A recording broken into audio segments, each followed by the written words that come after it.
جب ملاحم کا دور شروع ہوگا تو اللہ تعالیٰ اٹھائے گا ایک لشکر یا لشکروں پر لشکر موالی میں سے. موالی کون ہے؟ عربوں نے جب فتح کیا تھا اس پورے علاقے کو خلافت راشدہ کے دوران، اور پھر وہ لوگ جو ہے ایک رائے تو یہ تھی کہ غلام بنایا جائے ساری آبادیوں کو، لیکن یہ کہ حضرت عمر کا اجتہاد تھا، اس کے مطابق جو غلام نہیں بنایا گیا تو وہ موالی کی حیثیت رکھتے ہیں. عربوں میں دم نہیں ہے، موالی میں سے لشکر اٹھیں گے کہ جو در حقیقت حضرت مہدی کی حکومت کو قائم کرے گی. دوسری حدیث سنیے، عن عبداللہ بن الحارث رضی اللہ تعالی عنہ، اور یہ ابن ماجہ کی روایت ہے. قال قال رسول اللہ صلی اللہ علیہ وسلم یخرج الناس من المشرق فیوتئون للمہدی یعنی سلطانہ. لشکر نکلیں گے، لوگ آئیں گے مشرق سے، اور وہ حضرت مہدی کی حکومت کو جمائیں گے اور قائم کریں گے. اب ذرا نوٹ کیجئے کہ جزیرہ نما عرب کے مشرق میں کون سے ملک ہیں؟ 3: ایران، افغانستان، پاکستان. یہ 3 سالڈ مسلم ممالک، مسلم آبادی اکثریت. ویسے تو یہ کہ آگے ہندوستان میں 20 کروڑ مسلمان ہیں، لیکن وہ 20 کروڑ جو ہے وہ تو 80 کروڑ کے اندر تحلیل ہو جاتے ہیں غیر مسلموں میں. لیکن یہاں جو معاملہ ہے یہ غالب اکثریت ہے. ان میں سے ایران کا معاملہ جہاں تک ہے، نمبر 1 یہ کہ وہ شیعہ عقائد کے حصار میں بند ہے، اس سے ادھر ادھر ہونا اس کے لیے ممکن نہیں. حدیث میں یہ بھی آتا کہ اصفہان سے 70,000 یہودی دجال کا ساتھ دیں گے. لیکن بہرحال خراسان ایک صوبہ ہے افغانستان کا اس وقت بھی شمال مشرقی کونے میں، مجھے امید ہے وہاں سے خیر کی، کیونکہ خراسان کا لفظ وہاں پہ شامل ہے. اور حضور کی حدیث میں بعد میں آپ کو سناؤں گا کہ خراسان سے فوجیں چلیں گی جو یروشلم کو دوبارہ حاصل کریں گی، فتح کریں گی. جیسے پہلے یروشلم کھویا عربوں نے تھا، دوبارہ حاصل کیا تھا کرد نے، کرد خون صلاح الدین ایوبی رحمۃ اللہ علیہ، ایسے اب پھر عربوں نے کھویا ہے، لیکن لینے والے خراسان سے لشکر آئیں گے. یخرج من خراسان رایات سود لا يردها شیء حتی تنصب بإیلیا. خراسان کے علاقے سے کالے علم لے کر لشکر چلیں گے جن کے رخ کو کوئی موڑ نہیں سکے گا جب تک کہ وہ جا کر یروشلم میں نصب نہ ہو جائے. اس کے بعد نام آتا ہے پاکستان کا. یہ ہے میری اور آپ کی داستان، اور یہ ہے سبب جس کی وجہ سے کہ میں آپ سے یہ گفتگو کر رہا ہوں. اصل میں تو کس لیے؟ محض ایک علمی استفادہ، محض اپنی بات آراء کو ظاہر کرنے کا شوق نہیں، بلکہ یہ کہ اپنی ذمہ داری ہم پہچانے کہ ہم کس مقام پر کھڑے ہیں. دیکھیے اس پاکستان کے بارے میں یا ہندوستان کے بارے میں علامہ اقبال نے کہا تھا اپنے ترانہ ملی میں، میر عرب کو آئی ٹھنڈی ہوا جہاں سے، میرا وطن وہی ہے، میرا وطن وہی ہے. اور مجھے بتایا گیا کہ سنن ابی داؤد میں یہ روایت موجود ہے کہ حضور نے فرمایا کہ ہندوستان کی طرف سے مجھے ٹھنڈی ہوا آتی، اگرچہ مجھے وہ حدیث ابھی نہیں ملی ہے، لیکن حزب التحریر کا ایک کارڈ مجھے ملا تھا، تو اس میں اس حدیث کا اور اس میں ابن داؤد ابو داؤد کا روایت کا حوالہ موجود تھا. لیکن میں جو چیز آپ کو بتا چکا ہوں وہ یہ کہ الف ثانی کا پورا تجدیدی کارنامہ اس ہندوستان کی سرزمین میں ہوا. مجدد الف ثانی شیخ احمد سرندی، شاہ ولی اللہ دہلوی، سید احمد بریلوی، وہ تو ہمارے پاکستان میں آ کر جو ہے ان کا خون جذب ہوا ارض پاکستان میں. پھر شیخ الہند مولانا محمود حسن. تحریک خلافت چلی تو صرف ہندوستان میں چلی اور کہیں نہیں چلی. آزادی کی تحریک چلی پوری دنیا میں، وہ نیشنلزم کی بنیاد پر چلی، ملے نیشنلزم، عرب نیشنلزم، ٹرک نیشنلزم. ہمارے ہاں چلی تو اسلام کے نام پر. پاکستان کا مطلب کیا؟ لا الہ الا اللہ. پھر پاکستان قائم ہوا معجزے کے طور پر، بلکہ نازل ہوا ہے لیلۃ القدر میں. انا انزلناہ فی لیلۃ القدر، جیسے قرآن نازل ہوا لیلۃ القدر میں، یہ پاکستان بھی نازل ہوا لیلۃ القدر میں. اس کا برقرار رہنا ابھی تک معجزہ ہے. ہندو یہ سمجھتا تھا، کانگریس سمجھتی تھی کہ جھٹپٹ ختم ہو جائے گا. پھر یہ کہ اس کا قرارداد مقاصد کا پاس ہو جانا، مزید بھی اور اضافی دفعات دستور میں آ جانا، اب کمرشل انٹرسٹ کو ربا قرار دے کر حرام قرار دینا، یہ سارے لینڈ مارکس ہیں کہ جو اشارہ کر رہے ہیں کسی چیز کی طرف. معاملہ کدھر جا رہا ہے؟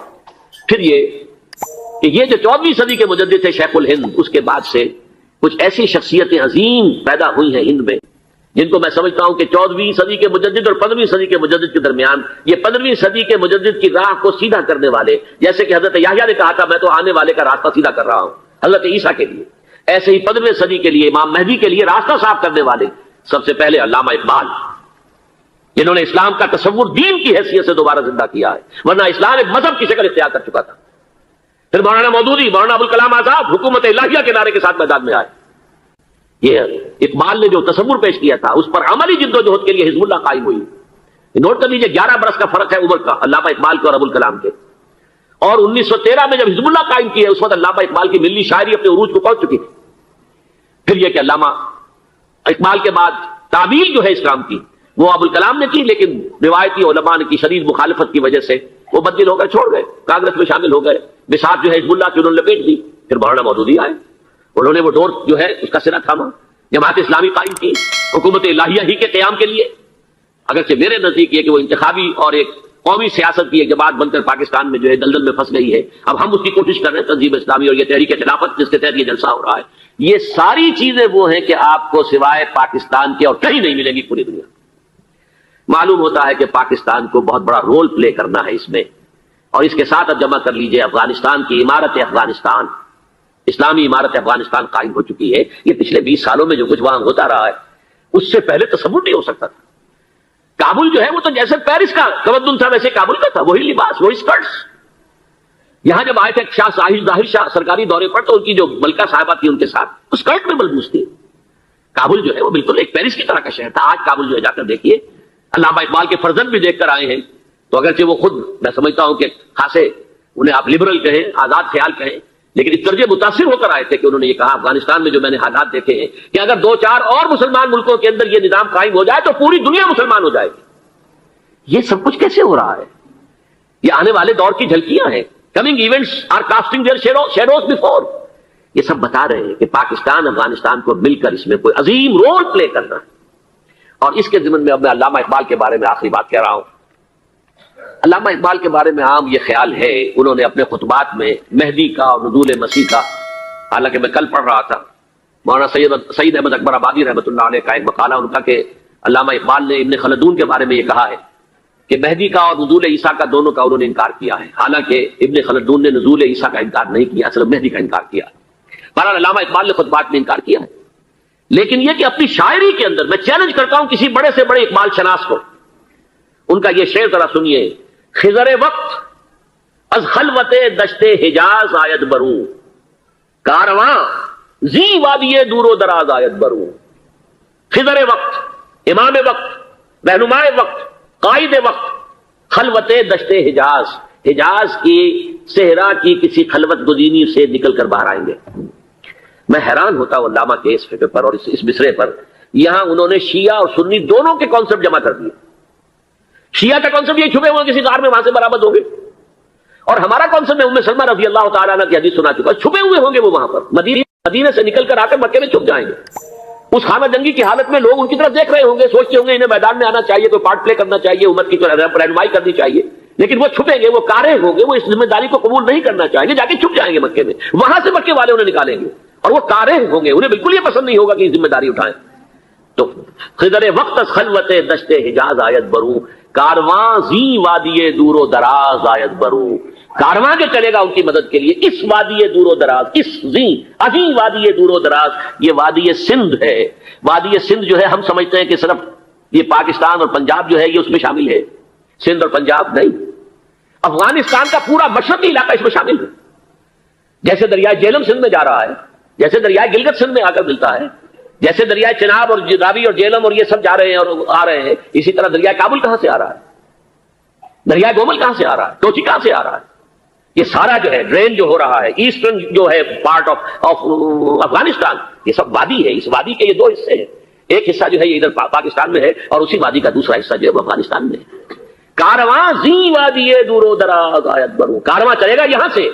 یخرج ناس من المشرق یؤتون للمہدی یعنی سلطان ہی، مشرق سے فوجیں چلیں گی کہ جو مہدی کی حکومت قائم کریں گی. اور یخرج من خراسان رایات و سود، اور خراسان سے سیاہ پرچم چلیں گے کہ جن کا رخ کوئی موڑ نہیں سکے گا، حتیٰ تنصب بیلیا، یہاں تک کہ وہ جا کر یروشلم کے اندر نصب ہو جائیں گے. حضرات میں ایک میری گفتگو کا حصہ باقی تھا لیکن میں اسے چھوڑ رہا ہوں اس لیے کہ گلوبلائزیشن جو اس کی ہوگی، جو خلافت علی منہاج النبوہ کی تجدید کامل حضرت مہدی کے ہاتھوں عرب میں ہوگی، اس سے پہلے اس کے لیے محنت، کوشش، جدوجہد پاکستان اور افغانستان میں ہو چکی ہوگی جو اسے سپورٹ کرے گی اور وہاں جا کر حکومت قائم کرے گی. اس کے بعد گلوبلائزیشن کا جو مرحلہ اس کا ہے وہ حضرت مہدی کے ہاتھوں نہیں ہے، وہ حضرت عیسیٰ ابن مریم ان کے نزول کے بعد ہے، جن کے نزول کے بعد دجال کا خاتمہ ہوگا اور یہودیوں کا استحصال ہوگا. مسلمانوں پر بھی بڑی تکالیف اربوں پر آئیں گی، شدائد آئیں گے. لیکن یہ وہ میں حصہ جو اپنی گفتگو کا آج چھوڑ رہا ہوں اس لیے کہ میں دیکھ رہا ہوں کہ بعض حضرات کا صبر کا پیمانہ اب لبریز ہو رہا ہے، تو میں اس حصے کو پھر ملتوی رکھتا ہوں کسی دوسری محفلوں، کسی دوسری مجلس اور نشست پر. لیکن یہ کہ امام مہدی کی حکومت قائم کرنے کے لیے کون لوگ آئیں گے؟ عرب جو ہیں وہ اندر سے کھوکھلے ہو چکے ہیں. عیاشی نے، دولت نے، پیسے نے، دولت، پیسہ، عیاشی، اس کی وجہ سے کھوکھلے ہوئے. یہاں میں آپ کو 2 حدیثیں سنانا چاہتا ہوں. بہت سے ہو گئے، آپ اطمینان سے تشریف رکھیے.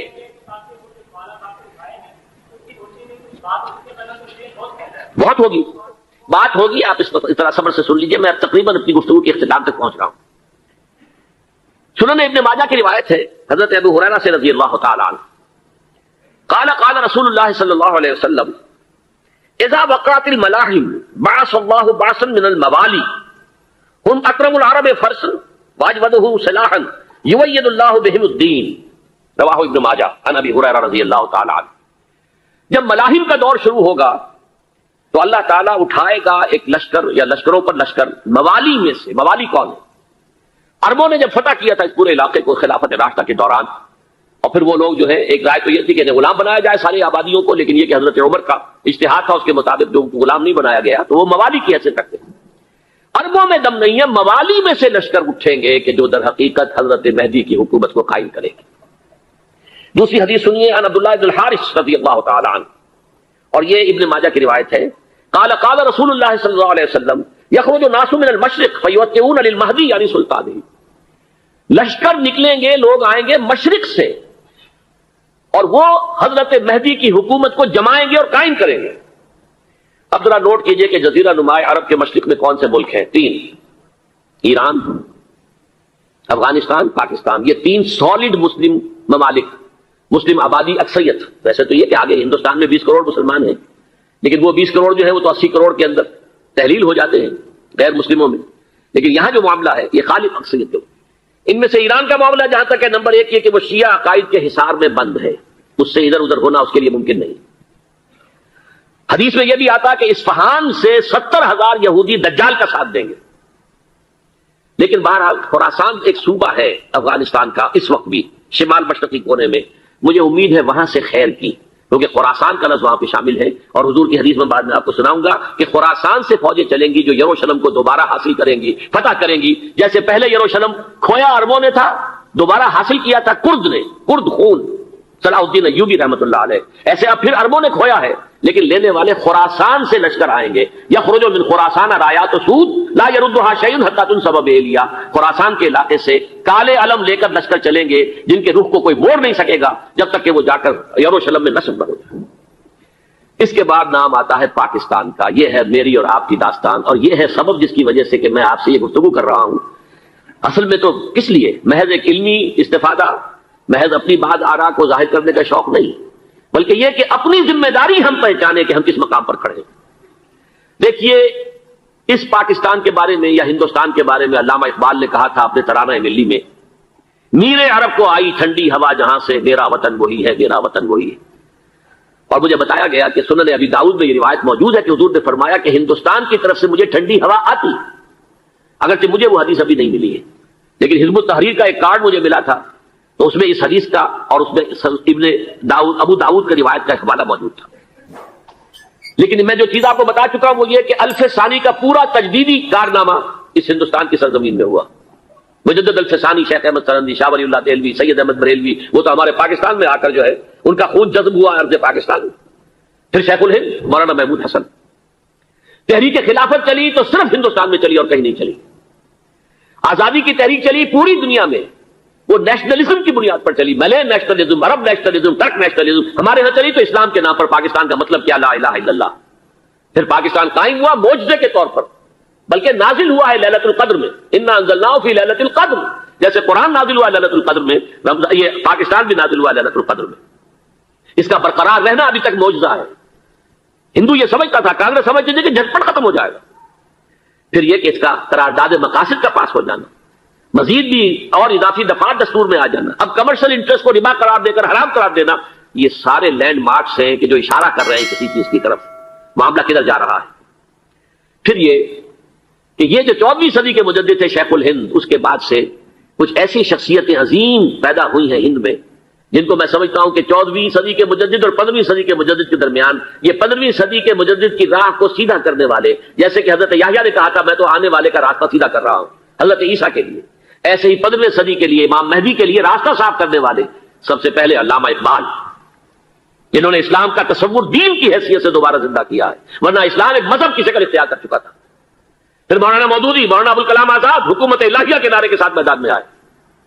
یہ اقبال نے جو تصور پیش کیا تھا اس پر عملی جدوجہد کے لیے حزب اللہ قائم ہوئی. نوٹ کر لیجئے 11 برس کا فرق ہے عمر کا علامہ اقبال کے اور ابوالکلام کے. اور 1913 میں جب حزب اللہ قائم کیا اس وقت علامہ اقبال کی ملی شاعری اپنے عروج کو پہنچ چکی تھی. پھر یہ کہ علامہ اقبال کے بعد تعمیل جو ہے اس کام کی وہ ابوالکلام نے کی، لیکن روایتی علماء کی شدید مخالفت کی وجہ سے وہ بدل ہو کر چھوڑ گئے، کانگریس میں شامل ہو گئے. بساط جو ہے حزب اللہ کی انہوں نے لپیٹ دی. پھر مولانا مودودی آئے، انہوں نے وہ ڈور جو ہے اس کا سرا تھاما، جماعت اسلامی قائم کی حکومت الہیہ ہی کے قیام کے لیے. اگرچہ میرے نزدیک یہ کہ وہ انتخابی اور ایک قومی سیاست کی ایک جماعت بن کر پاکستان میں جو ہے دلدل میں پھنس گئی ہے. اب ہم اس کی کوشش کر رہے ہیں، تنظیم اسلامی اور یہ تحریک خلافت جس کے تحت یہ جلسہ ہو رہا ہے. یہ ساری چیزیں وہ ہیں کہ آپ کو سوائے پاکستان کے اور کہیں نہیں ملیں گی پوری دنیا. معلوم ہوتا ہے کہ پاکستان کو بہت بڑا رول پلے کرنا ہے اس میں. اور اس کے ساتھ اب جمع کر لیجئے افغانستان کی عمارت افغانستان، اسلامی عمارت افغانستان قائم ہو چکی ہے. یہ پچھلے 20 سالوں میں جو کچھ وہاں ہوتا رہا ہے اس سے پہلے تصور نہیں ہو سکتا تھا. کابل جو ہے وہ تو جیسے پیرس کا تمدن تھا ویسے کابل کا تھا، وہی لباس، وہی سکرٹس. یہاں جب آئے تھے شاہ ظاہر شاہ سرکاری دورے پر تو ان کی جو ملکہ صاحبہ تھی ان کے ساتھ وہ سکرٹ میں ملبوس تھی. کابل جو ہے وہ بالکل ایک پیرس کی طرح کا شہر تھا. آج کابل جو ہے جا کر دیکھیے، علامہ اقبال کے فرزند بھی دیکھ کر آئے ہیں.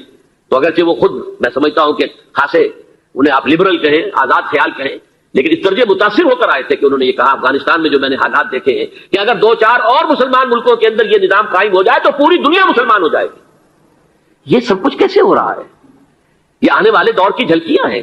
Coming events are casting their shadows before. یہ سب بتا رہے ہیں کہ پاکستان افغانستان کو مل کر اس میں کوئی عظیم رول پلے کرنا. اور اس کے ضمن میں اب میں علامہ اقبال کے بارے میں آخری بات کہہ رہا ہوں. علامہ اقبال کے بارے میں عام یہ خیال ہے، انہوں نے اپنے خطبات میں مہدی کا اور نزول مسیح کا، حالانکہ میں کل پڑھ رہا تھا مولانا سعید احمد اکبر آبادی رحمۃ اللہ علیہ کا ایک مقالہ ان کا کہ علامہ اقبال نے ابن خلدون کے بارے میں یہ کہا ہے کہ مہدی کا اور نزول عیسیٰ کا دونوں کا انہوں نے انکار کیا ہے. حالانکہ ابن خلدون نے نزول عیسیٰ کا انکار نہیں کیا، صرف مہدی کا انکار کیا ہے. بہرحال علامہ اقبال نے خطبات میں انکار کیا ہے. لیکن یہ کہ اپنی شاعری کے اندر میں چیلنج کرتا ہوں کسی بڑے سے بڑے اقبال شناس کو، ان کا یہ شعر ذرا سنیے. خضر وقت از خلوت دشت حجاز آید بروں، کارواں زی وادی دور و دراز آید بروں. خضر وقت، امام وقت، رہنمائے وقت، قائد وقت، خلوت دشت حجاز، حجاز کی صحرا کی کسی خلوت گزینی سے نکل کر باہر آئیں گے. میں حیران ہوتا ہوں علامہ کے اس فکر پر اور اس مصرے پر. یہاں انہوں نے شیعہ اور سنی دونوں کے کانسیپٹ جمع کر دیے. شیعہ کا کانسیپٹ یہ چھپے ہوئے کسی غار میں وہاں سے برآمد ہوں گے، اور ہمارا کانسیپٹ میں ام سلمہ رضی اللہ تعالیٰ عنہ کی حدیث سنا چکا، چھپے ہوئے ہوں گے وہ وہاں پر، مدینے سے نکل کر آ کر مکے میں چھپ جائیں گے. اس خانہ جنگی کی حالت میں لوگ ان کی طرف دیکھ رہے ہوں گے، سوچتے ہوں گے انہیں میدان میں آنا چاہیے، کوئی پارٹ پلے کرنا چاہیے، امت کی رہنمائی کرنی چاہیے. لیکن وہ چھپیں گے، وہ کارے ہوں گے، وہ اس ذمہ داری کو قبول نہیں کرنا چاہیں گے، جا کے چھپ جائیں گے مکے میں. وہاں سے مکے والے انہیں نکالیں گے اور وہ کارے ہوں گے، انہیں بالکل یہ پسند نہیں ہوگا کہ یہ ذمہ داری اٹھائیں. تو خضر وقت خلوت دشت حجاز آیت بروں، کارواں زی وادی دور و دراز آیت بروں. کارواں جو چلے گا ان کی مدد کے لیے اس وادی دور و دراز، اس زی عظیم وادی دور و دراز، یہ وادی سندھ ہے. وادی سندھ جو ہے ہم سمجھتے ہیں کہ صرف یہ پاکستان اور پنجاب جو ہے یہ اس میں شامل ہے. سندھ اور پنجاب نہیں، افغانستان کا پورا مشرقی علاقہ اس میں شامل ہے. جیسے دریائے جہلم سندھ میں جا رہا ہے، جیسے دریائے گلگت سندھ میں آ کر ملتا ہے، جیسے دریائے چناب اور راوی اور جہلم اور یہ سب جا رہے ہیں اور آ رہے ہیں، اسی طرح دریائے کابل کہاں سے آ رہا ہے، دریائے گومل کہاں سے آ رہا ہے، ٹوچی کہاں سے آ رہا ہے. یہ سارا جو ہے ڈرین جو ہو رہا ہے، ایسٹرن جو ہے پارٹ آف افغانستان، یہ سب وادی ہے. اس وادی کے یہ 2 حصے ہیں، ایک حصہ جو ہے یہ ادھر پاکستان میں ہے اور اسی وادی کا دوسرا حصہ جو ہے وہ افغانستان میں ہے. کارواں زی وادی دور و دراز آیت بروں، کارواں چلے گا یہاں سے. یخرج الناس من المشرق یؤتون للمہدی، یعنی سلطان ہی مشرق سے فوجیں چلیں گی کہ جو مہدی کی حکومت قائم کریں گی. اور یخرج من خراسان رایات و سود، اور خراسان سے سیاہ پرچم چلیں گے کہ جن کا رخ کوئی موڑ نہیں سکے گا، حتیٰ تنصب بیلیا، یہاں تک کہ وہ جا کر یروشلم کے اندر نصب ہو جائے گی. حضرات میں ایک میری گفتگو کا حصہ باقی تھا لیکن میں اسے چھوڑ رہا ہوں، اس لیے کہ گلوبلائزیشن جو اس کی ہوگی، جو خلافت علی منہاج النبوہ کی تجدید کامل حضرت مہدی کے ہاتھوں عرب میں ہوگی، اس سے پہلے اس کے لیے محنت، کوشش، جدوجہد پاکستان اور افغانستان میں ہو چکی ہوگی جو اسے سپورٹ کرے گی اور وہاں جا کر حکومت قائم کرے گی. اس کے بعد گلوبلائزیشن کا جو مرحلہ اس کا ہے وہ حضرت مہدی کے ہاتھوں نہیں ہے، وہ حضرت عیسیٰ ابن مریم ان کے نزول کے بعد ہے، جن کے نزول کے بعد دجال کا خاتمہ ہوگا اور یہودیوں کا استحصال ہوگا، مسلمانوں پر بھی بڑی تکالیف عربوں پر آئیں گی، شدائد آئیں گے، لیکن اب 15ویں صدی میں ہم ہیں۔ اب ایک بات میں کہہ رہا ہوں اور وہ میری ذاتی رائے ہے، گمان، اندازہ، اس میں مجھ سے اختلاف کرنے کا ہر ایک کو حق ہے۔ میرے نزدیک 15ویں صدی ہجری اب مجدد کامل الامام المہدی سلسلہ تجدید خلافت کی آخری کڑی کے ظہور کا وقت ہے۔ اس میں مجھے ایک تو قرآن مجید سے اشارہ ہے، میں اسے تفسیر نہیں کہتا۔ میرے نزدیک قرآن مجید میں چند آیتیں سورہ مدثر کی اور چند آیتیں سورہ انشقاق کی بڑی عجیب ہے۔ سورہ مدثر کی آیات میں حضور کی آمد کا نقشہ کھینچا گیا ہے، کلا والقمر واللیل اذ ادبر والصبح اذا اسفر انہا لإحدی الکبر نذیرا للبشر لمن شاء منکم ان یتقدم او یتأخر۔ نہیں، قسم ہے چاند کی، کلا والقمر واللیل اذ ادبر، اور رات کی جبکہ وہ پیٹھ موڑ لے جانے لگے اور صبح کی جبکہ وہ روشن ہو جائے۔ حضور سے پہلے 600 برس ایسے گزرے ہیں دنیا میں کہ نبوت کا سورج نہیں تھا، بس چاند جیسے مستعار روشنی چاند کی ہوتی ہے، تو سابقہ انبیاء کی مستعار روشنی تو کوئی دنیا میں تھی، دھندلی دھندلی جیسی چاند کی ہوتی ہے، لیکن وہ سورج نہیں تھا۔ لیکن اب وہ رات ختم ہو رہی ہے، وہ لیل اذ ادبر جا رہی ہے، محمد صلی اللہ علیہ وسلم کا سورج، یہ شمس نبوت و رسالت طلوع ہو گیا۔ والصبح اذا اسفر انہا لإحدی الکبر، بہت بڑی باتوں میں سے ایک بات ہے جو ہوئی ہے، وہ معمولی واقعہ نہیں ہے، احدی الکبر، یہ تاریخ انسانی کے عظیم ترین واقعات میں سے ہے بعثت محمدی، نذیرا للبشر، پوری نوع انسانی کے لیے نذیر بن کر آئے۔ یہ تو ہے حضور کا معاملہ، لیکن اب جو معاملہ ہونا ہے دوبارہ، اس لیے کہ خلافت علی منہاج النبوت دوبارہ اب قائم ہوگی انشاءاللہ۔ حضور کے بعد میں آپ کو بتا چکا ہوں، خلافت راشدہ ختم ہونے کے بعد سے زوال زوال زوال زوال زوال زوال زوال زوال زوال، تھوڑا سا 2.5 سال کا 2 سال کا وقفہ آیا ہے حضرت عمر بن عبدالعزیز کا، ورنہ زوال زوال زوال زوال زوال۔ اگرچہ اس زوال کو 1000 سال لگے ہیں، یہ عمارت جو محمد نے بنائی تھی ایک دن میں نہیں گر گئی صلی اللہ علیہ وسلم، کھنڈر بتا رہے ہیں عمارت عظیم تھی، 1000 سال کے بعد پھر یورپ کے سیلاب نے آ کر اس کو گرایا ہے اور ختم کیا ہے، ورنہ 1000 سال تک سطوت و شوکت کے ساتھ امت مسلمہ تو موجود رہی ہے، چاہے اسلام جو ہے وہ حکومت کی سطح پر موجود نہیں تھا۔ بہرحال اب جو اس کا دور آیا ہے دوبارہ خلافت علی منہاج النبوۃ کا دور، اس کا نقشہ سورہ انشقاق میں کھینچا گیا ہے۔ فلا اقسم بالشفق، اب دیکھیے سورج غروب ہو گیا، حضور کی بعثت کے وقت وہ سورج رسالت طلوع ہوا تھا، اب وہ سورج غروب ہو چکا ہے۔ سورج کے غروب ہونے کے بعد صرف روشنی رہ جاتی ہے شفق کی، سرخ سی، بس وہی باقی رہ گئی، اور باقی کیا رہ گیا؟ بدا الاسلام غریبا وسيعود كما بدا فطوبى للغرباء فلا اقسم بالشفق واللیل وما وسق، رات کی سی تاریکی ہے اور جو کچھ اس نے اپنے اندر جمع کر لیا ہے، والقمر اذا اتسق، اور قسم ہے چاند کی جب کہ وہ بھر جائے، پورا بھرتا ہے کتنے دنوں میں؟ 14 دن میں۔ اور 14 صدیوں کے بعد اب پہلی صدی کا جس نے کہ تجدید کامل کی عمر بن عبدالعزیز، 14 صدیوں کے بعد اب 15ویں صدی میں الامام المہدی کے ظہور کا وقت قریب ہے۔ اب جو کچھ مجھے حضرت امام المہدی کے بارے میں کہنا ہے، دوبارہ اپنی بات دہرا رہا ہوں، یہ میرا ذاتی گمان ہے، اختلاف کیا جا سکتا ہے۔ میرا گمان یہ ہے کہ یہ اب جو مجدد آئیں گے وہ حضرت مہدی ہوں گے۔ پہلی بات تو یہ جان لیجئے کہ مہدی 2 ہیں، ایک شیعوں کے مہدی، ایک سنیوں کے مہدی، ان میں بڑا فرق ہے۔ شیعہ حضرات مہدی کو مانتے ہیں، وہ ان کے 12ویں امام ہیں، ان کے عقیدے کے مطابق انہیں پیدا ہونے کے فوراً بعد اس اندیشے سے کہ انہیں قتل کر دیا جائے گا ایک غار میں چھپا دیا گیا تھا، تقریباً 1200 برس سے وہ اس غار کے اندر ہیں، وہ روپوش ہیں، چھپے ہوئے ہیں، اسی لیے انہیں امام غائب کہا جاتا ہے، اور اب ان کا انتظار ہو رہا ہے، اس لیے انہیں امام منتظر بھی کہا جاتا ہے۔ اس لیے شیعوں کے دارالعلوم جو ہوتے ہیں دارالعلوم المنتظر، وہ اس لیے کہ ان کا انتظار کیا جا رہا ہے۔ تو یہ ہے، اب وہ ان کا خیال ہے کہ آخری دور میں، آخری زمانے میں وہ ظاہر ہو جائیں گے، غار سے نکل آئیں گے۔ دیکھیے میں اس عقیدے کو اس بنا پر رد نہیں کرتا کہ یہ ناممکن ہے کہ کیسے کوئی شخص جو ہے 1200 برس تک کسی غار کے اندر زندہ رہ سکتا ہے، نہیں، میں سمجھتا ہوں ممکن ہے۔ 300 برس تک اصحاب کہف رہے کہ نہیں رہے؟ سوئے رہے، 300 ایئرس ہم مانتے ہیں۔ حضرت عیسیٰ اسی حیات عرضی کے ساتھ 2000 سال سے موجود ہیں آسمان پہ کہ نہیں ہے؟ آپ کو معلوم ہے حضرت عزیر 100 برس تک مرنے کے بعد دوبارہ زندہ کر دیے گئے. فَأَمَاتَهُ اللَّهُ مِئَةَ عَامٍ ثُمَّ بَعَثَهُ. تو ناممکنات میں سے کوئی سوال پیدا نہیں ہوتا. لیکن یہ کہ آیا کوئی امامت معصومہ کا تصور قرآن اور حدیث سے ہمیں ملتا ہے؟ پھر یہ کیا یہ موروثی امامت کہ حضرت علی کی نسل جو حضرت فاطمہ سے چلی ہے اسی میں یہ امامت ہوگی؟ اس کے لیے ہمارے پاس کوئی دلیل نہیں ہے، ہم اس کو تسلیم نہیں کرتے. ہم تو سمجھتے ہیں کہ معصومیت ختم ہو گئی محمد الرسول اللہ صلی اللہ علیہ وسلم پر. خاتم المعصومین ہے محمد الرسول اللہ. اب ان کے بعد تو اجتہاد ہے اور خلافت ہے. عام معاملات میں اجتہاد ہوگا، نظام خلافت کا ہوگا. تو ہمارے نزدیک جو میں جس مہدی کا نام لے رہا ہوں وہ مہدی ہے جو ایک مجدد ہوں گے، جیسے کہ مجددین کے نام میں نے آپ کو گنوائے. مجد الفسانی ہو، شاہ ولی اللہ ہو، سید احمد بریلوی ہو، شیخ الہند ہو، ایک ہوں گے انسان جو پیدا ہوں گے انسانوں کی طرح عام طور پر اپنی عمر کو پختگی کو پہنچیں گے، پھر وہ سامنے آئیں گے منظر پر، پھر وہ کام کریں گے، قیادت کریں گے. عرب میں ان کا ظہور ہوگا. دوسری بات یہ نوٹ کر لیجئے حضرت مہدی کے بارے میں،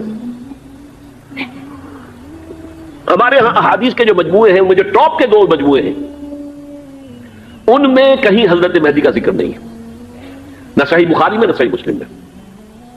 لیکن ہم اسے نظر انداز نہیں کر سکتے کہ صحائح ستہ کی بقیہ 4 کتابوں کے اندر موجود ہیں، لہذا نظر انداز نہیں کر سکتے، اگنور کرنا ممکن نہیں ہے. اب اس میں میں چاہتا ہوں کہ کچھ حدیثیں آپ کو میں سناؤں جن میں حضرت مہدی کا تذکرہ کیا گیا ہے. پہلی ہے وعن عبداللہ ابن مسعود قال قال رسول اللہ صلی اللہ علیہ وسلم. حضرت عبداللہ ابن مسعود سے روایت ہے، وہ فرماتے ہیں کہ حضور نے ارشاد فرمایا لا تذهب الدنيا حتى يملك العرب رجل من اہل بیتی. یہ دنیا ختم نہیں ہوگی جب تک کہ عرب پر میرے اہل بیت میں سے ایک شخص کی حکومت قائم نہ ہو. اور آپ کو معلوم ہے کہ آج تک عرب پر حضور کے اہل بیت کی کوئی حکومت قائم نہیں ہوئی. اور جب قائم ہوئی بھی تھی حضرت علی کو اگر شمار کیا جائے، اس لیے کہ حضور نے وہ جو مشہور واقعہ ہے کہ ایک چادر میں لے لیا تھا حضرت علی کو اور حضرت فاطمہ اور حضرت حسنین کو، اللہم ہؤلاء اہل بیتی، اے اللہ یہ بھی میرے اہل بیت ہیں. تو حضرت علی کی بھی حکومت منعقد نہیں ہوئی، پورے عالم اسلام پر ان کی حکومت نہیں تھی، اس لیے کہ شام اور مصر دونوں صوبے جو ہیں انہوں نے ان کی اطاعت قبول نہیں کی تھی. اس حوالے سے یہ معاملہ ابھی ہونا ہے. لا تذهب الدنيا حتى يملك العرب رجل من اهل بيتي يواطئ اسمه اسمي. اس کا نام وہی ہوگا جو میرا نام ہے، یعنی محمد صلی اللہ علیہ وسلم. اور ان کا نام بھی مہدی کا نام بھی محمد ہو. مہدی تو ان کا لقب ہے. یہ ترمذی میں بھی ہے، ابو داؤد میں بھی ہے، سنن ابی داؤد جامع ترمذی. بلکہ ابو داؤد میں ایک اور روایت ہے، قال حضور نے فرمایا لو لم يبقى من الدنيا الا يوم. اگر دنیا کی زندگی میں سے کچھ بھی نہ بچے سوائے ایک دن کے، لطول اللہ تعالی ذلك اليوم، تو اللہ تعالیٰ اس دن کو لمبا کر دے گا، حتی یبعث فیہ رجلا منی، یہاں تک کہ میرے خاندان میں سے ایک شخص کو اٹھائے گا، من اہل بیتی، میرے اہل بیت میں سے، یواطئ اسمہ اسمی و اسم ابی ہے اسم ابی، جس کا نام میرے نام پر ہوگا، جس کی والد کا نام میرے والد کے نام پر ہوگا، محمد ابن عبداللہ ان کا نام ہوگا. اور وہ یملأ الارض قسطا وعدلا کما ملئت ظلما وجورا، وہ سرزمین عرب کو عدل اور انصاف سے اسی طرح بھر دیں گے جیسے کہ وہ ظلم اور زیادتی سے بھر چکی ہوگی. دوسری روایت ہے حضرت ابو سعید خدری رضی اللہ تعالیٰ عنہ سے، حضور نے فرمایا المہدی منی اجل الجبہۃ اقن الانف یملأ الارض قسطا وعدلا کما ملئت ظلما وجورا یملک 7 سنین، رواہ داؤد. کہ مہدی مجھ میں سے ہوں گے بڑی روشن پیشانی والے اور بڑی کھڑی ناک والے، وہ زمین کو بھر دیں گے انصاف سے اور عدل سے جیسے کہ وہ ظلم سے بھری ہوئی ہوگی، اور وہ 7 برس تک حکومت کریں گے. عرب میں خالص خلافت علی منہاج النبوہ کا نظام حضرت مہدی کے ہاتھوں قائم ہوگا اور 7 برس تک قائم رہے گا عرب کے اندر. اس کا اگلا مرحلہ میں بعد میں بیان کروں گا. تیسری روایت، اور اس کو میں اس لیے خاص طور پر سنا رہا ہوں کہ اس میں وہی الفاظ آئے ہیں جو میں نے ابتدا میں حدیث آپ کو سنائی تھی، اس کے الفاظ ہیں. عن ابی سعید قال ذکر رسول اللہ صلی اللہ علیہ وسلم بلاء یصیب هذه الامہ حتی لا یجد الرجل ملجا یلجا الیہ من الظلم. حضور نے ذکر فرمایا کہ ایک دور ایسا آئے گا انتہائی ابتلا اور آزمائش اور مصائب کا کہ کسی شخص کو کوئی سر چھپانے کی جگہ نہیں ملے گی اس ظلم سے اپنے آپ کو بچانے کے لیے. فَيَبْعَثُ اللَّهُ رَجُلًا مِنْ عِتْمَتِي وَأَهْلِ بَيْتِي، تو پھر اللہ میرے خاندان میں سے میرے اہل بیت میں سے اٹھائے گا ایک شخص کو، فَيَمْلَأُ بِهِ الْأَرْضَ قِسْطًا وَعَدْلًا، اور اس کے ذریعے سے اللہ تعالیٰ زمین کو عدل و قسط سے بھر دے گا. يَرْضَى عَنْهُ سَاكِنُ السَّمَاءِ، یہ وہی الفاظ آ گئے. اب اس سے پھر راضی ہو جائیں گے آسمانوں میں رہنے والے بھی، مساکن الارض، اور زمین میں رہنے والے بھی. لا تدع السماء من قطرها شيئا الا ثبته، آسمان اپنا ایک قطرہ بھی نہیں روکے گا مگر یہ کہ اس کو زمین کے اوپر نثار کر دے گا، بارش کی شکل میں گرا دے گا. ولا تدع الارض من نباتها شيئا الا اخرجته، اور زمین اپنی پیداوار میں سے کوئی شے نہیں چھپائے گی، نہیں روکے گی مگر خود کو ظاہر کر دے گی. چوتھی حدیث جو ہے وہ حضرت ام سلمہ سے رضی اللہ تعالی عنہ قال سمعت رسول اللہ صلی اللہ علیہ وسلم یقول المہدی من عتبتی من اولاد فاطمہ، رواہ ابو داؤد، یہ بھی سنن ابو داؤد کی روایت ہے. حضور نے فرمایا مہدی میرے خاندان سے، میرے اہل بیت سے ہوں گے، یعنی اولاد فاطمہ میں سے، اور تفسیر اس کی آتی ہے کہ حضرت حسن کی اولاد میں سے ہوں گے. پانچویں حدیث میں آپ کو سنا رہا ہوں، اور اس میں ایک عجیب مشابہت آپ کے سامنے آئے گی حضرت عمر بن عبدالعزیز کے ساتھ. یہ اول اور آخری کڑی کے درمیان مشابہت. عن علی رضی اللہ تعالی عنہ، یہ حدیث جو ہے مسند احمد ابن حنبل میں بھی ہے اور سنن ابن ماجہ میں بھی ہے. قال قال رسول اللہ صلی اللہ علیہ وسلم المہدی منا اہل البیت یصلحہ اللہ فی لیلۃ، مہدی ہم میں سے ہوں گے، ہمارے اہل بیت میں سے، اور اللہ ایک ہی رات میں ان کی اصلاح کر دے گا. یعنی وہ پہلے سے کوئی زیادہ روحانی یا دینی کوئی اس سے بڑی شخصیت نہیں ہوں گے، لیکن ایک ہی رات میں اللہ تعالیٰ ان کی سیرت و کردار کے اندر انقلاب عظیم برپا کر دے گا. جیسے کہ میں نے عرض کیا تھا آپ سے کہ عمر بن عبدالعزیز کی زندگی میں انقلاب عظیم آیا ہے. خلافت کا بوجھ پڑتے ہی کہاں وہ خوش باش اور خوش لباس اور خوش خوراک، وہ شہزادہ ٹھاٹ باٹ والا، جاگیر والا، گورنر کا بیٹا اور خود گورنر، اور کہاں یہ کہ اس کی وہ درویشی جو میرے نزدیک واللہ عالم، ڈرتے ڈرتے کہہ رہا ہوں، میرے نزدیک وہ حضرت ابوبکر، حضرت عمر اور حضرت علی کی درویشی کو بھی مات دے گئی. لیکن کنٹراسٹ بہت شدید ہے. وہاں جو بھی کچھ تھا وہ تدریجاً آیا تھا، ہوتے ہوتے ہوتے انتہا، اور یہاں سڈن آیا. چھٹی حدیث عن انس سمعت رسول اللہ صلی اللہ علیہ وسلم یقول نحن ولد عبد المطلب سعادت اہل الجنہ، ہم عبد المطلب کی جو اولاد ہیں اور نسل ہیں، ہم جنت کے سردار ہیں. اور پھر آپ نے نام گنوائے ہیں، انا وحمزۃ وعلی وجعفر والحسن والحسین والمہدی، میں خود اور حضرت حمزہ بنو عبد المطلب میں سے، عبد المطلب کے بیٹے، اور علی اور جعفر حضرت علی کے بھائی جعفر طیار، اور حسن اور حسین حضرت فاطمہ کے لخت جگر حضرت علی کے بیٹے، والمہدی، اور آخر میں جا کر پھر مہدی. اب میں آپ کو ایک حدیث سنانے چلا ہوں، اس میں ایک عجیب نقشہ سامنے آتا ہے کہ یہ مہدی جب ظاہر ہوں گے تو کس طور سے ظاہر ہوں گے، ان کے ظہور کی کیفیت کیا ہوگی، کیف یظہر. یہ روایت ہے حضرت ام سلمہ سے رضی اللہ تعالی عنہا، حضور کی زوجہ محترمہ ہے. فرماتی ہیں ام سلمہ عن النبی صلی اللہ علیہ وسلم قال یکون اختلاف عند موت خلیفۃ. حضور نے فرمایا ایک خلیفہ کی موت پر اختلاف واقع ہو جائے گا، خانہ جنگی ہو جائے گی. فیخرج رجل من اہل المدینہ حاربا الی مکہ، پھر مدینے کے لوگوں میں سے ایک شخص نکلے گا، بھاگے گا اور جا کر پناہ لے گا اور چھپ جائے گا مکے میں. فیاتیہ ناس من اہل مکہ، پھر اس کے پاس آئیں گے اہل مکہ، مکہ کے لوگ، فیخرجونہ، اور اسے نکالیں گے، جہاں وہ چھپے ہوئے ہوں گے وہاں سے نکالیں گے. وہو کارہ، اور وہ بالکل اس کو پسند نہیں کر رہے ہوں گے، نہ وہ خواہش مند ہوں گے کہ ان کے ہاتھ پر بیعت کی جائے، نہ وہ یہ چاہیں گے کہ وہ میدان میں آئے اور ان کو جو ہے اپنا لیڈر مانا جائے. وہو کارہ فیبایعونہ بین الرکن والمقام، لیکن لوگ جو ہے پھر اصرار کے ساتھ ان کے ہاتھ پر بیعت کریں گے رکن اور مقام کے درمیان. رکن وہ کونا ہے خانہ کعبہ کا جس میں حجر اسود لگا ہوا ہے، اور مقام ابراہیم جو ہے، ان دونوں کے مابین جو یہ علاقہ ہے یہاں پر وہ بیعت ہوگی. وَيُبْعَثُ إِلَيْهِ بَعْثٌ مِنَ الشَّامِ، ان کے خلاف ایک لشکر بھیجا جائے گا شام سے. نہیں کہا جا سکتا کہ باسی حکومت اس وقت کی جو ہے اس کی طرف سے کوئی مسئلہ اس طرح کا اٹھ کھڑا ہو، اس لیے کہ ابھی تو بہرحال باسی حکومت وہاں ہے. فَيُخْسَفُ بِهِمْ بِالْبَيْضَاءِ بَيْنَ مَكَّةَ وَالْمَدِينَةِ، لیکن اللہ تعالیٰ اس لشکر کو مکے اور مدینے کے درمیان وادی بیضاء میں دھسا دے گا زمین کے اندر پورے کے پورے لشکر کو. فَإِذَا رَأَى النَّاسُ ذَلِكَ، جب لوگ یہ دیکھیں گے اتنی بڑی نشانی ظاہر ہو گئی، أَتَاهُ أَبْدَالُ الشَّامِ وَعَصَائِبٌ مِنَ الْعِرَاقِ فَيُبَايِعُونَهُ، اب شام سے سارے کے سارے جو اولیاء اللہ ہیں وہ بھی آئیں گے، اور عراق سے جوک در جوک لوگ آئیں گے اور ان سے بیعت کریں گے. وَيَعْمَلُ فِي النَّاسِ بِسُنَّةِ نَبِيِّهِمْ، پھر وہ عمل کریں گے لوگوں کے مابین، حکومت کریں گے اپنے نبی کی سنت کے مطابق. وَيُلْقِي الْإِسْلَامُ بِجَرَانِهِ، اور اسلام اپنی گردن زمین پر ٹکا دے گا. وَالْأَرْضَ فِي الْأَرْضِ، زمین میں. فَيَلْبَسُ 7 سنین، پھر وہ 70 برس تک حکمران رہیں گے، 7 برس تک حکمران رہیں گے، ثم یتوفا، پھر ان کا انتقال ہوگا، ویصلی علیہ المسلمون، اور مسلمان ان پر نماز پڑھیں گے۔ یہ جو میں نے آپ کے سامنے نقشہ کھینچا ہے، اس سے اب میں ایک نتیجہ نکالتا ہوں، اسے بھی میرا گمان کہیے، اختلاف بھی کر سکتے ہیں آپ، اگر اس کو وزنی سمجھے تو قبول بھی کر سکتے ہیں۔ وہ یہ ہے کہ میرے نزدیک شاہ فہد کے انتقال پر لا محالہ یہ صورتحال پیدا ہو جائے۔ ولی عہد وہاں ہے عبداللہ بن عبدالعزیز، امریکہ کو وہ پسند نہیں کرتے اور امریکہ انہیں پسند نہیں کرتا، یہ بالکل تشخص بام ہے۔ امریکہ نے لازماً جس طریقے سے اپنے پنجے گاڑے ہیں سعودی عرب کے اندر، اپنا فوجی اڈا بنایا ہے، تو آسانی کے ساتھ وہاں سے اپنے پنجے ہٹانے کے لیے تیار نہیں۔ ایک حدیث میں آتا ہے قرن الشیطان، نجد سے شیطان کا سینگ برآمد ہوگا، وہ شیطان کا سینگ ہے، جو میزائل وہاں پر لگے ہوئے ہوں گے اس وقت، در حقیقت وہ سارے کے سارے جو ہیں وہ شیطان کے سینگ ہیں۔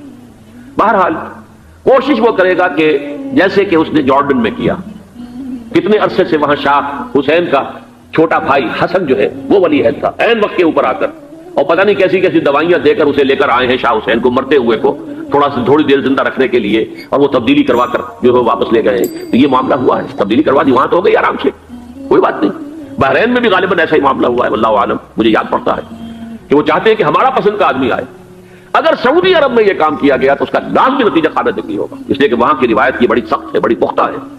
پھر یہ کہ وہاں جو ہے امیر عبداللہ جو ہے، جو وہاں پر اگرچہ سپہ سالار وہ نہیں ہے، کمانڈر ان چیف وہ نہیں ہے، کمانڈر ان چیف تو کوئی اور ہے، لیکن الحرس الوطنی جو ہے، نیشنل گارڈز، بہت بڑی فورس ہے وہ، اصل بیڈوین فورس جو ہے صحرا کے لوگوں کی، عرب فورس، وہ در حقیقت الحرس الوطنی ہے، نیشنل گارڈ ہے، اور اس کا کمانڈر ان چیف یہ ہے امیر عبداللہ۔ تو لازماً یہ شکل جو ہے پوری ہو کر رہے گی۔ جیسے ہی یہ معاملہ ہوا شاہ فہد کے انتقال کا، تو یہ اختلاف ہوگا، خانہ جنگی ہوگی، پھر کوئی اللہ کا بندہ جو ہوگا، میرے نزدیک، میں آج سے کوئی 6-7 سال پہلے سالانہ اجتماع تھا تنظیم اسلامی کا راولپنڈی میں، میں نے اس وقت وہاں کہا تھا، اس سے ذرا اخبارات میں بھی کچھ وہ کنٹروورسی آئی تھی کہ میرے نزدیک امام مہدی پیدا ہو چکے ہیں، ان کے ظہور کا وقت قریب ہے۔ اور اس کی تھوڑی سی بات میں مجھے معلوم ہوا کہ جین ڈکسن غالباً نام ہے امریکن اس کا، جس نے یہ پیشن کوئی خبر دی تھی کہ 1962 میں عالم عرب میں ایک بچہ پیدا ہوا ہے کہ جو وہاں کا نقشہ بدل کر رکھ دے گا۔ یہ جین ڈکسن کی غالباً پیشن گوئی ہے۔ بہرحال مجھے اس کی پیشن گوئی سے کوئی دلچسپی نہیں ہے، میں تو جو احوال دیکھ رہا ہوں، یعنی اسرائیل کا قائم ہو جانا، اور اس کے بعد اب یروشلم کا مسلمانوں کے ہاتھوں سے نکل جانا، اور اب گویا کہ وہ الملحمۃ العظمیٰ جو ہے تلی کھڑی ہے، کسی بھی وقت جو ہے یہ جو ہے وہ لاوا پھٹ سکتا ہے، آتش فشاں پھٹ سکتا ہے۔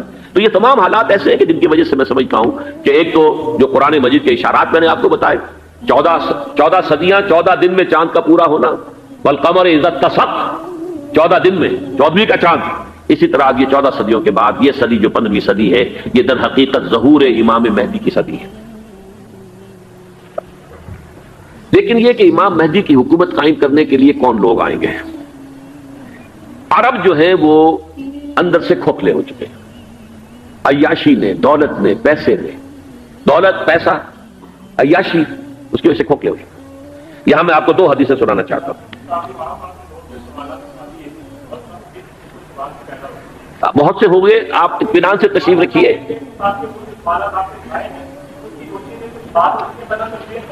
بہت ہوگی، بات ہوگی، آپ اس طرح صبر سے سن لیجئے۔ میں اب تقریباً اپنی گفتگو کے اختتام تک پہنچ رہا ہوں۔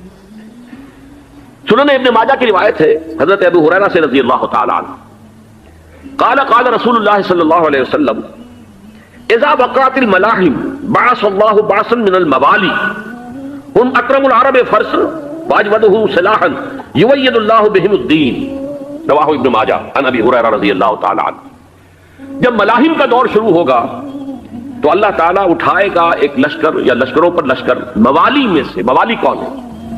عربوں نے جب فتح کیا تھا اس پورے علاقے کو خلافت راشدہ کے دوران، اور پھر وہ لوگ جو ہے، ایک رائے تو یہ تھی کہ غلام بنایا جائے ساری آبادیوں کو، لیکن یہ کہ حضرت عمر کا اجتہاد تھا، اس کے مطابق ان کو غلام نہیں بنایا گیا، تو وہ موالی کی حیثیت رکھتے ہیں۔ عربوں میں دم نہیں ہے، موالی میں سے لشکر اٹھیں گے کہ جو در حقیقت حضرت مہدی کی حکومت کو قائم کریں گے۔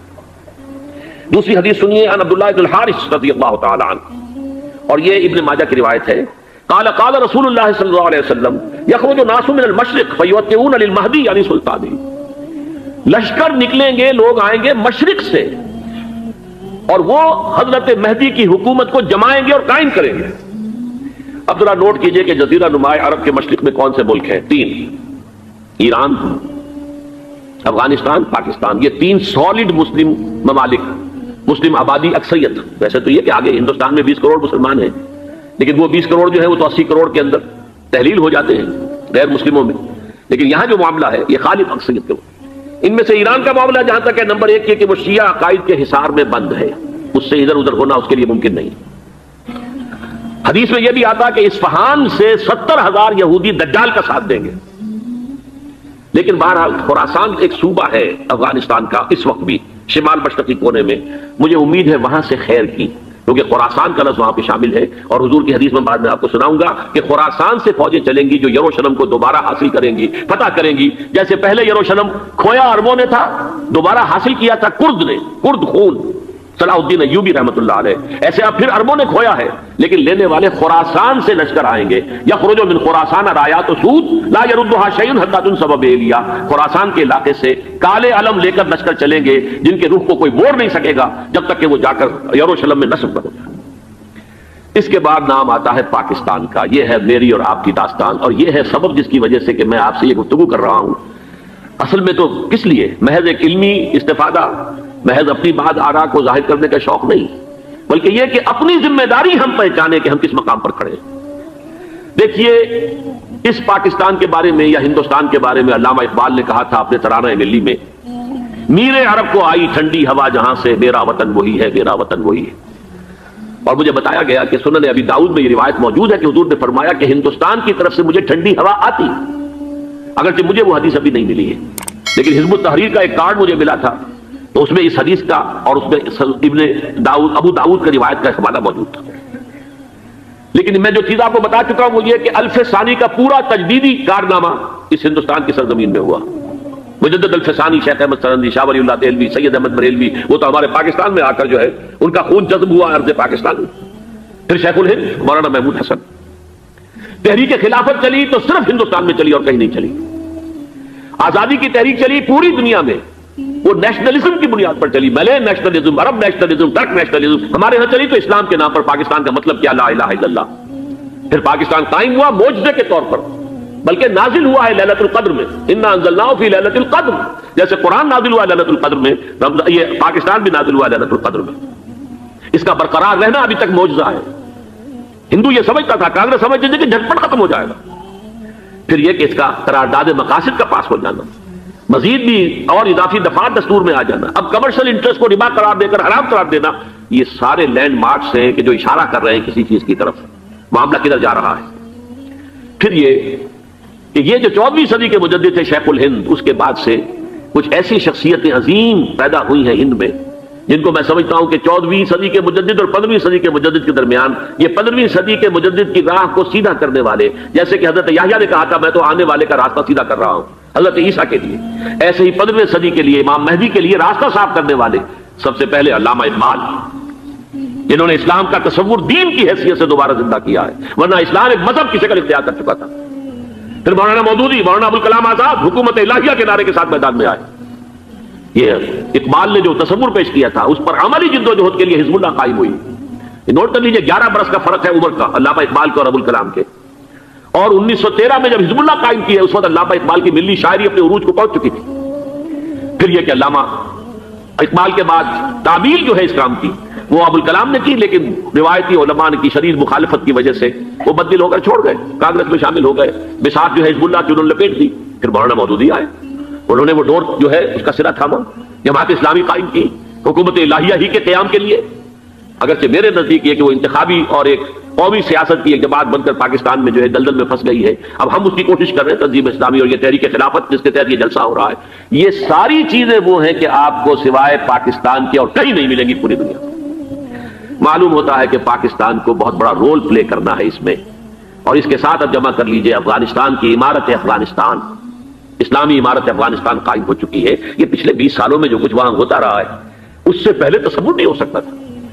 کابل جو ہے وہ تو جیسے پیرس کا تمدن تھا ویسے کابل کا تھا، وہی لباس، وہی اسکرٹس. یہاں جب آئے تھے شاہ ظاہر شاہ سرکاری دورے پر تو ان کی جو ملکہ صاحبہ تھی ان کے ساتھ اسکرٹ میں ملبوس تھی.